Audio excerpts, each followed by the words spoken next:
দিল্লি ব্লাস্টের খবরের দিকে নজর রাখবো। আগামীকাল স্বরাষ্ট্র মন্ত্রকের উচ্চ পর্যায়ের বৈঠক বলে জানা যাচ্ছে। ইতিমধ্যেই আমরা জানি যে স্বরাষ্ট্রমন্ত্রী অমিত শাহ তিনি হাসপাতালে গিয়েছেন আহতদের দেখতে, পাশাপাশি ঘটনাস্থলেও গিয়েছেন অমিত শাহ।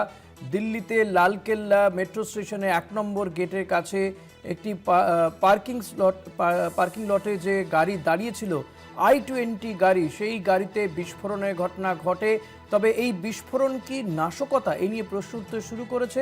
তবে এই নাশকতা কিনা তা কিন্তু এখনো পর্যন্ত উড়িয়ে দেয়নি এনআইএ। ঘটনাস্থলে NIA, NSG, bomb squad, dog squad, forensic team তারা প্রত্যেকে রয়েছে। আগামীকাল স্বরাষ্ট্র মন্ত্রকে উচ্চ পর্যায়ের বৈঠকের কথা জানা যাচ্ছে। স্বরাষ্ট্র মন্ত্রকের উচ্চ পর্যায়ের আধিকারিকদের সঙ্গে বৈঠক।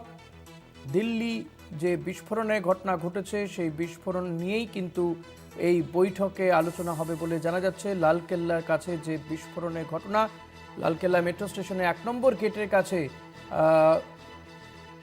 গাড়ি দাঁড়িয়েছিল লাল সিগন্যালে, সেই সিগন্যালে দাঁড়িয়ে থাকা গাড়িতেই এই বিস্ফোরণের ঘটনা ঘটেছে।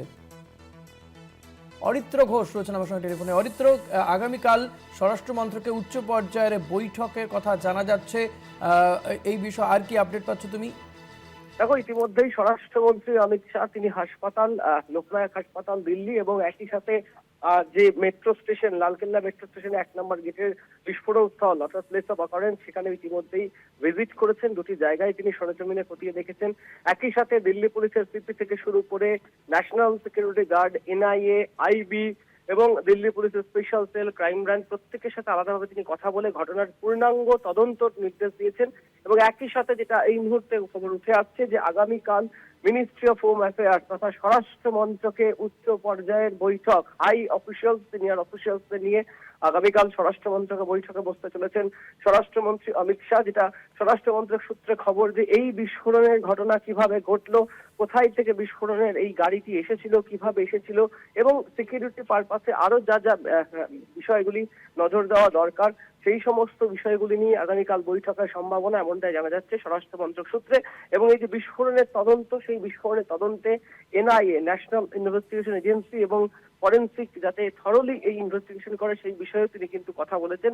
এবং ইতিমধ্যে ঘটনাস্থলে এনএসজি কমান্ডো তারা পৌঁছে গিয়েছেন। সমস্ত সম্ভাবনায় খতিয়ে দেখা হচ্ছে বলে জানাচ্ছেন কেন্দ্রীয় স্বরাষ্ট্রমন্ত্রী অমিত শাহ। এবং এই মুহূর্তে যেটা বড় আপডেট, আগামীকাল এই বিস্ফোরণ নিয়ে দিল্লির মতো হাই সিকিউরিটি জোন এবং লালকেল্লায় এই বিস্ফোরণ নিয়ে উচ্চ পর্যায়ের অর্থাৎ হাই অফিসিয়ালসদের নিয়ে, সিনিয়র অফিসিয়ালসদের নিয়ে বৈঠক করতে চলেছেন কেন্দ্রীয় স্বরাষ্ট্রমন্ত্রী অমিত শাহ।